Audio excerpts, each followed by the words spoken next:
Bienvenue dans ce podcast dédié à l'écologie humaine, où sont mises en lumière les initiatives et réflexions qui retissent des liens, que ce soit entre humains ou entre ces derniers et le reste du vivant. Explorons alors ensemble les chemins défrichés par ces porteurs de projets qui souhaitent faire rayonner une belle solidarité et un vrai respect de leur environnement. Allez, c'est parti, il est temps de construire ensemble un monde mieux relié, plus humain, mais surtout davantage bienveillant. Aujourd'hui, nous avons le plaisir de recevoir Valeria Milewski, fondatrice de l'association Passeurs de mots et d'histoire, qui a pour but de développer la biographie hospitalière partout en France. Qu'est-ce que la biographie hospitalière, me direz-vous ? Eh bien justement, c'est tout le sujet de cette interview, donc nous allons laisser Valeria Milewski vous raconter tout ça. Bonjour Valeria Milewski, pour commencer, pouvez-vous nous en dire un peu plus sur vous et votre parcours ? Je suis biographe. Un biographe, c'est une personne qui recueille des récits de vie.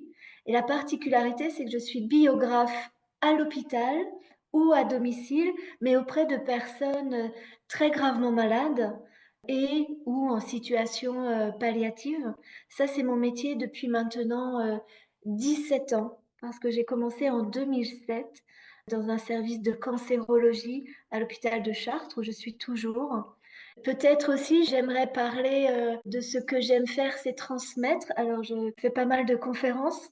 Je forme également des individus à cette démarche et j'interviens dans des programmes de facultés, des facultés de médecine ou autres. Alors racontez-nous, qu'est-ce qui vous a donné cette envie de devenir biographe hospitalière ? C'est avant tout une idée qui est venue un matin. C'était assez étrange, mais c'est ainsi. Les idées, on ne sait pas d'où elles viennent. Mais cette idée, en tous les cas, elle s'est imposée. Tout mon entourage me disait, Valéria, vraiment, c'est une drôle d'idée. Tu ne seras pas du tout adaptée. Mais voilà, au bout de 48 heures, cette idée, elle s'est transformée en évidence. Je suis devenue biographe familiale ou privée, puis je suis devenue bénévole accompagnante auprès de personnes très gravement malades. En avril 2007, j'ai rencontré cette équipe merveilleuse en oncohématologie de Chartres.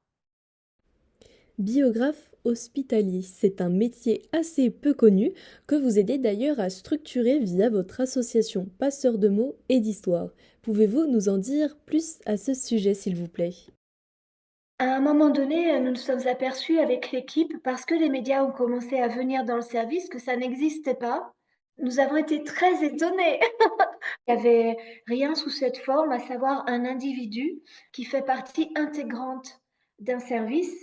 Comme il y a eu des médias, il y a eu de nombreuses demandes pour être formés. Donc on a décidé, toujours avec mon équipe, en fait ce sont vraiment mes piliers, hein, mais on a décidé de créer une association en 2010. C'est aussi à cette période-là où moi j'ai eu la chance d'être salariée par l'hôpital, qui ne savait absolument pas dans quelle case me mettre. Et en 2010, l'association Passeurs de mots et d'histoire est née. Et c'est une association qui a pour but de, bien sûr, promouvoir la démarche et la développer. Elle est devenue comme une sorte de chef de file pour la biographie hospitalière aujourd'hui en France. Donc cette association est née en 2010. J'ai formé une cinquantaine d'individus. Et puis aujourd'hui, on est 23 ou 24, ce qui représente des centaines d'individus qui peuvent être accompagnés et des milliers de bénéficiaires, parce que au-delà des personnes biographées, il y a les destinataires également qui vont recevoir le livre, les aidants et puis les soignants. Et alors, comment fait-on pour devenir biographe hospitalier ? Est-ce qu'il y a des compétences particulières ? Quelles sont-elles ? Et quelles sont les qualités requises ? On peut regarder les qualités un peu requises. Il nous semble que la simplicité dans la rencontre est un élément majeur. Il y a ça déjà, une posture assez simple, une relation à l'autre dans une grande altérité. Il y a des petits points de vigilance à ne pas aller chercher à cet endroit-là, dans cette rencontre intime avec l'autre, des réponses à son trouble personnel, par exemple. Donc il faut être dans une forme de simplicité, une certaine forme, bien sûr aussi, de professionnalisme, mais ça, on va voir comment on acquiert les compétences, professionnelles. Une forme de légèreté, humilité. Bien sûr, après, il y a les compétences, d'écriture et cetera, mais c'est vraiment pas sur le premier plan. Le premier plan, c'est, cette qualité, d'accueil de l'autre, d'écoute et de tranquillité dans le cœur, quoi. Ça, c'est, peut-être pour, le savoir-être et par rapport aux compétences, il y a plusieurs pistes. Il y a aujourd'hui, cette chose incroyable, de diplôme universitaire. Le profil, du public est assez vaste. Soit on est soignant, soit on est plutôt de l'autre côté de l'écriture, journaliste, biographe aussi, hein, ou auteur. Pendant une année, à raison de 150 heures, on va apprendre le métier, apprendre à tenir parole et rendre parole, réfléchir aussi sur l'éthique, sur la philosophie du soin, comprendre qu'on n'est ni auteur ni sauveur. Pour être accepté à cette formation, il faut déjà avoir écrit des biographies et avoir été soit soignant, soit bénévole accompagnant. Il y a 2 DU qui existent, biographie hospitalière, un à Lille, un à Toulouse, et à la rentrée prochaine, nous allons créer un diplôme interuniversitaire avec la faculté, de Lille et la faculté de médecine aussi de Strasbourg. Vous devez avoir énormément de cordes à votre arc pour développer finalement un métier qui est si nouveau. Mais alors, pouvez-vous nous dire quelle mission portez-vous dans ce cadre? Bien sûr, mon cœur de métier, c'est la biographie hospitalière, dans un service d'oncohématologie, à Chartres, auprès des personnes très gravement malades. Je donne également des cours, j'encadre un diplôme universitaire, je fais de la recherche, je forme des gens, je vais chercher des financements, parce que ce n'est pas du bénévolat. Tous, on est rétribués, très, très peu d'entre nous sommes salariés, très, très peu, et c'est à chacun aujourd'hui, avec son équipe et l'hôpital, d'aller chercher des financements. Il n'y a pas de pérennité financière, hein. Il faut toujours aller le chercher. J'ai eu la chance d'aller souvent au ministère de la Santé et l'idée, c'est de travailler ensemble sur une fiche métier, aller vers la reconnaissance d'un nouveau soin, dit soin de support. Mais tout ça est assez long. Mais j'ai bon espoir parce que j'ai la sensation aujourd'hui, qui plus est après la pandémie que nous avons connue et malheureusement toutes ces situations dramatiques, de ne pas pouvoir laisser trace, de ne pas se raconter. Chacun comprend bien la nécessité de transmettre, que l'on ait 30 ans avec 2 jeunes enfants ou que l'on ait 80, que l'on ait des pathologies dégénératives cognitives ou d'autres pathologies dégénératives comme le cancer. Alors, qui peut faire appel à un biographe hospitalier et comment ça se passe? La particularité, de la biographie hospitalière Passeur, c'est que nous faisons partie intégrante d'une équipe. Si l'on reprend, cette jeune maman qui va dire: «Ben voilà, à Noël, je pense que je ne serai plus là», et c'est source, évidemment d'une angoisse, sans nom, et le médecin va entendre, il va lui dire: «Peut-être que pour vos 2 jeunes enfants, vous seriez intéressé pour, laisser le livre de votre histoire?» Et à ce moment-là, le médecin ou l'infirmier ou l'aide-soignant, hein, qui aura fait la proposition va en parler au biographe hospitalier, et par exemple, si c'est moi, je vais aller me présenter, expliquer bien sûr, hein, à cette personne qui en a entendu parler ou pas du tout, comment ça se passe. On va se voir le nombre de fois qu'il faut. Il y a des individus en 5-6 séances, 7 séances d'une heure, c'est déjà, rondement mené, et puis il y en a d'autres. Ce sont des dizaines de séances. Les passeurs peuvent faire ce que l'on appelle des biographies minutes express. C'est un entretien et ça a autant d'importance que 10, hein, notamment pour l'individu qui va retrouver une espèce de verticalité, mais aussi pour la famille qui va recevoir le livre. C'est extrêmement précieux, les mots, parce que quand je le lis, il est là. On entend son souffle, on entend ses expressions, et puis parfois même, je vais présenter, la personne a très envie. Là, par exemple, demain, j'ai une conférence à Épinal, je ne suis pas là, du coup, je vais peut-être revenir vendredi. La personne sera décédée, mais le médecin de me dire: «Valéria, ne t'inquiète pas, elle était déjà en chemin, en processus, elle a fait le travail. Elle a raconté beaucoup à sa famille et elle est décédée, si l'on peut dire, apaisée». Parce qu'elle a vidé son sac à dos, en fait. Alors oui, il y a pas de trace, il y a pas de livre, mais elle déjà, elle est sereine. Ça veut dire que pour les soignants, c'est une mort, La mort, c'est toujours une tâche aveugle, hein. C'est une fracture, un chaos, mais pour mon équipe, c'est quelqu'un qui va moins les solliciter, qui va moins appeler, qui va être plus tranquille, donc il y a moins de médication. Donc tout le monde s'y retrouve. Lui, avant tout, sa famille, d'être dans le partage, de voir que le papa ou le grand-père, il est parti allégé. Et pour l'équipe aussi. Et après, si on est un peu méta, bah, l'hôpital va dépenser moins d'argent aussi, parce qu'il y a moins de traitements. Enfin, voilà, du coup, c'est multifractal, quoi. Alors ce livre que vous écrivez, à qui est-il destiné? On apprend vraiment avec ce métier à lâcher totalement, à ne s'attendre à rien pour être prêt à tout. Initialement, lorsque j'ai eu l'idée de la démarche, pour moi, il était évident que le livre était à remettre à la personne biographiée, au patient. Mais il s'avère que la réalité, elle est tout autre. Parce que l'individu, ben, souvent meurt déjà pendant la démarche.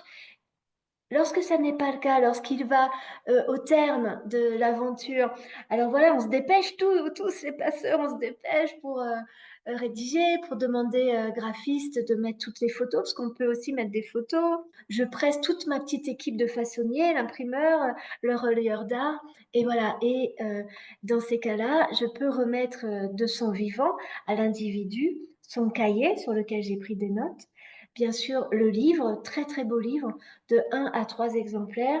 Et puis, il a une petite carte avec un lien sur le cloud. Il y a son livre qu'il peut lui-même, à loisir, reproduire.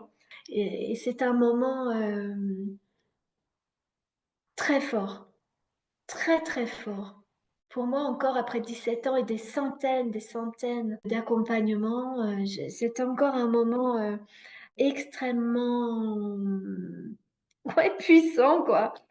Et dans les autres cas, eh bien, le livre est remis à un destinataire qui a été nommé pendant l'aventure. On a fait une recherche et on s'aperçoit que finalement, quand on remet très très vite le livre après le décès de la personne biographiée, qu'on le remet au destinataire, ils le lisent, oui, très vite, ils sont très contents. Mais alors tout aussi vite, ils le mettent dans un endroit où vraiment ils ne veulent plus le voir. Pourquoi? Parce que là, le livre est associé à la perte, à la souffrance, à la douleur.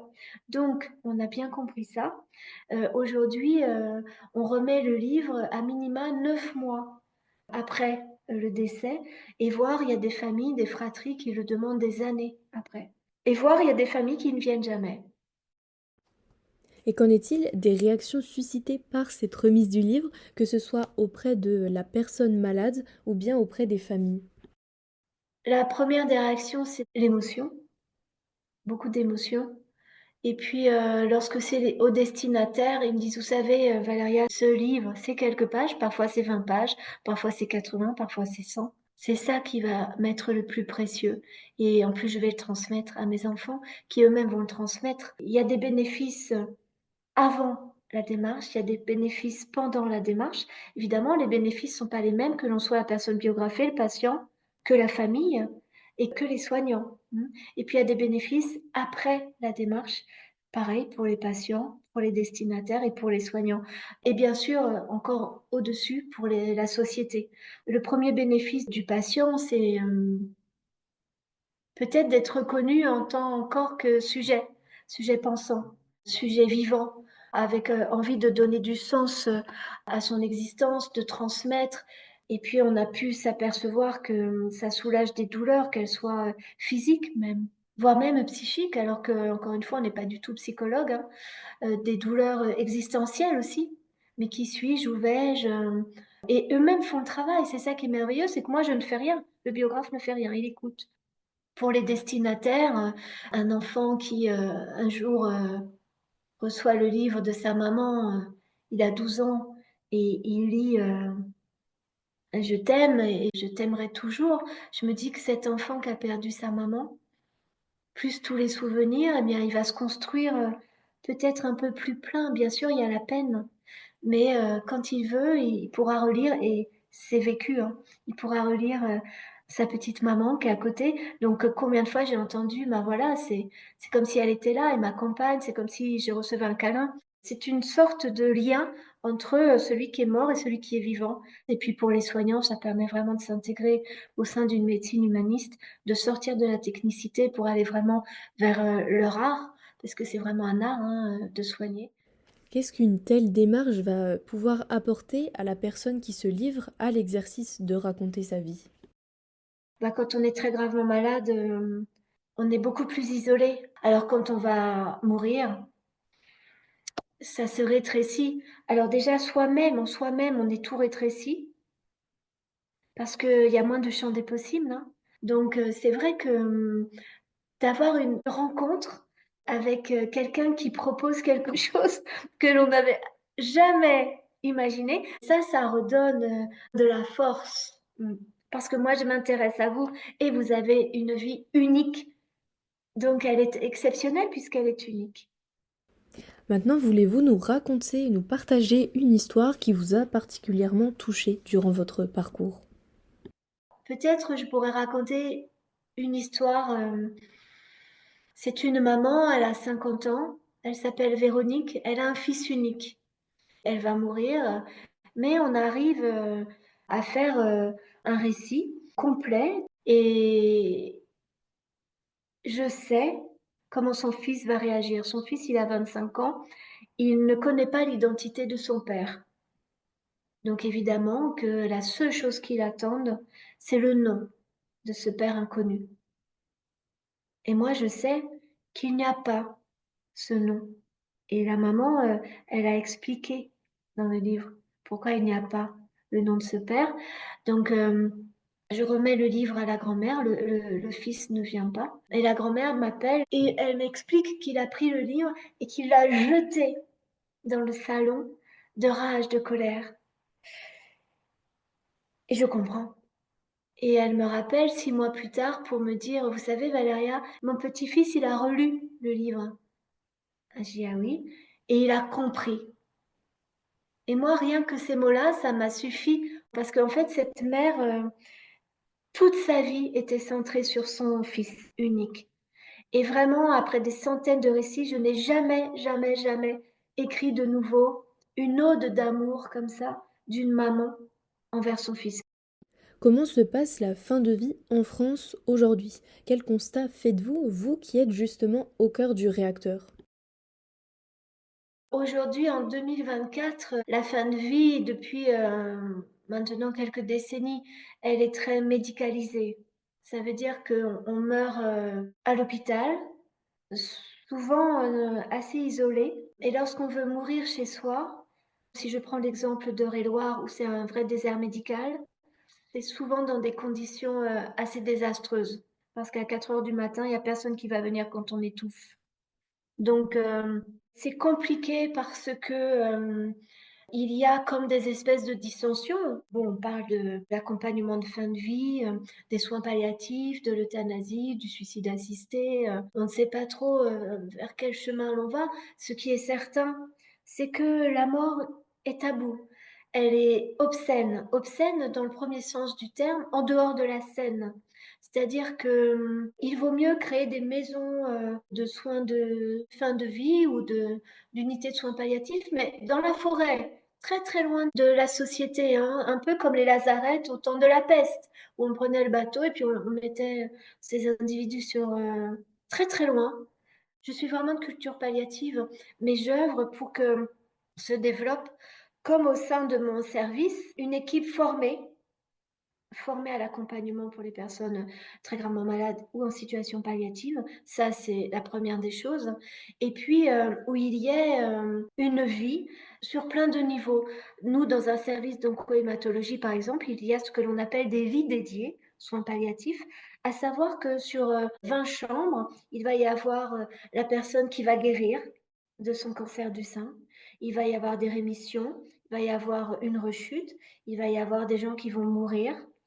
Mais en fait, nous faisons société, nous faisons corps ensemble, ce qui permet moins d'épuisement aussi pour, les équipes et puis surtout, on est ensemble, on est dans la continuité de soins, on est dans la loyauté par rapport à l'autre qu'on accompagne du début à la fin. C'est terrible sinon, même dans des unités de soins palliatifs où on envoie les gens, 2 jours avant de mourir. Alors heureusement, de moins en moins, c'est le cas. Il y a des unités de soins palliatifs où les individus, ils viennent, ils peuvent ressortir et ça peut durer des mois aussi. Mais en France, il y a tellement de pédagogie à faire sur ce que ça veut dire situation palliative, parce qu'on confond situation palliative, soins palliatifs, phase terminale.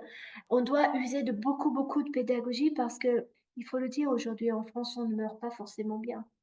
On manque de personnel, enfin, on ferme des lits, comment, bien s'occuper de l'individu, quand on n'a pas le temps, quand 2 on n'est pas formé et puis, et la douleur, du coup, on peut regretter que ce soit très médicalisé, mais comment faire?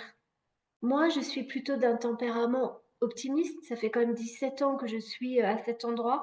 Je vois l'évolution effectivement d'une médecine à 2 vitesses, très clairement. Au demeurant, je vois des initiatives très, très intéressantes sur, l'accompagnement de la fin de vie, sur la vulnérabilité notamment. Il faut, vraiment œuvrer pour, accompagner l'autre d'une manière très holistique. Peut-être un peu moins médicalement, il faut les 2 en fait.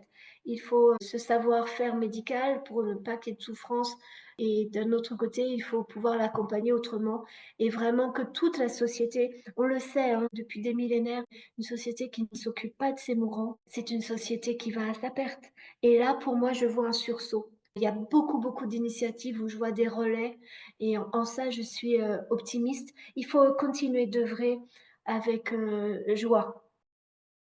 Et enfin, est-ce que vous avez un dernier message que vous souhaitez transmettre aux personnes qui nous écoutent maintenant?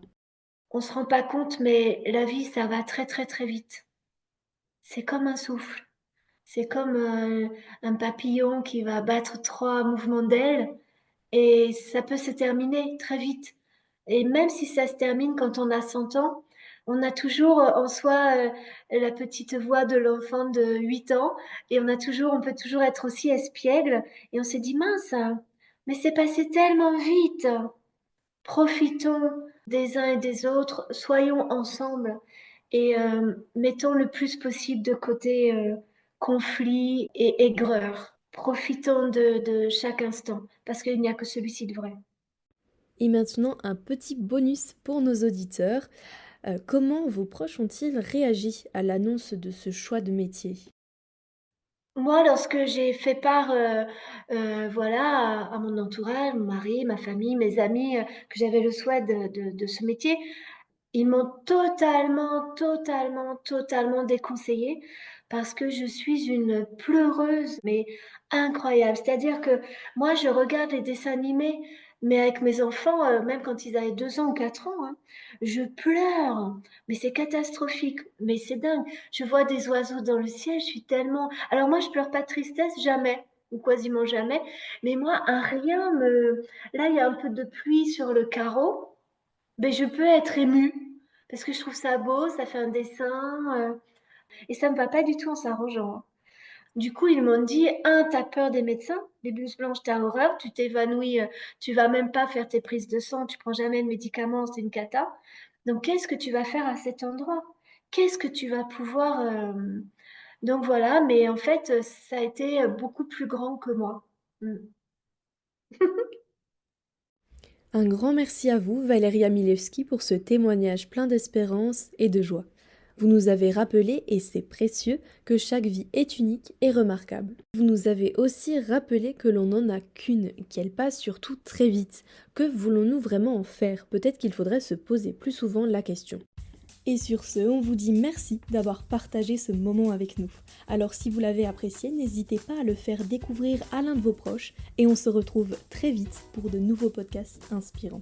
Pour suivre nos actus, nous contacter ou vous abonner à notre newsletter mensuelle, rendez-vous sur www.écologiehumaine.eu.